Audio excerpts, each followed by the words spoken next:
Good morning, everybody. It's Eddie Ray with Destination Campground, and I'm at the end of day 3. So here are the day's events. First thing, you got to make it into the hospital, and there's a relatively long line, but goes quickly, of people for COVID screening. So they ask all those questions. Of course, you answer the proper way, and then you make your way in. So once you do that, I have to go to registration, which is on like the 11th floor or something like that, and then they have to give me an armband. Then the next thing I have to do is blood work. So those of you who know me well know that I don't do well with the needles. So they sent me to the lab, and there's a waiting room in the lab. It's probably the size of maybe 3 large school classrooms, and people are everywhere.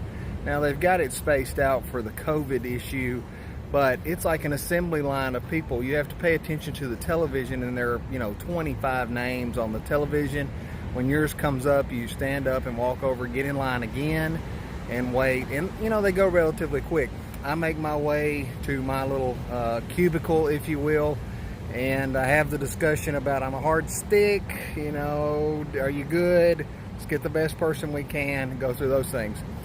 She sticks me one time, pulls the needle just a little bit, and what do we have? Flow. So, oh my gosh, I'm excited. One thing they test for here, which I didn't know and I've never known, was my blood type. So I got to find out my blood type. Small victory. Get on my labs. From what I can tell, all the labs look good. I have to leave there and then go immediately over to the MRI doctor or the MRI facility.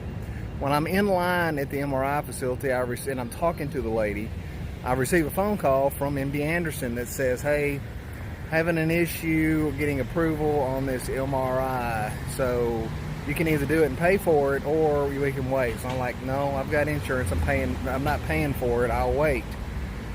So I had to wait for several hours, and nothing came of it. I contacted the insurance company, and they say, yes, we're in the process. Of course, I've been talking to the lady here at MD Anderson. Yes, we're in the process. So before we came down, I asked, has this all been approved? And they say yes. However, when I get here, there's a little bit of an issue. Whatever the case, I'll deal with it.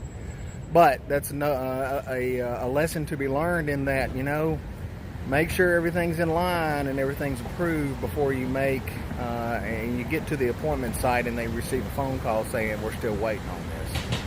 Anyway, all in all, it was a good day. I'm going to show you this hotel we're at. It's at the Westin Houston Medical Center, and it's a 15-minute walk at most to any of my appointments. So I don't have to get out and drive, and I don't have to take a shuttle. I don't have to take the metro. I can simply just walk across the street and down a couple of little roads, and here I am. And it's nice enough down here you can do that. So at any rate, that's the conclusion of day 3. Tomorrow will be day 4, and in day 4, we've got several doctor's appointments to make. Hopefully we'll have an MRI and just go with the flow. Nonetheless, everybody have a great evening, great day. We'll talk to you later.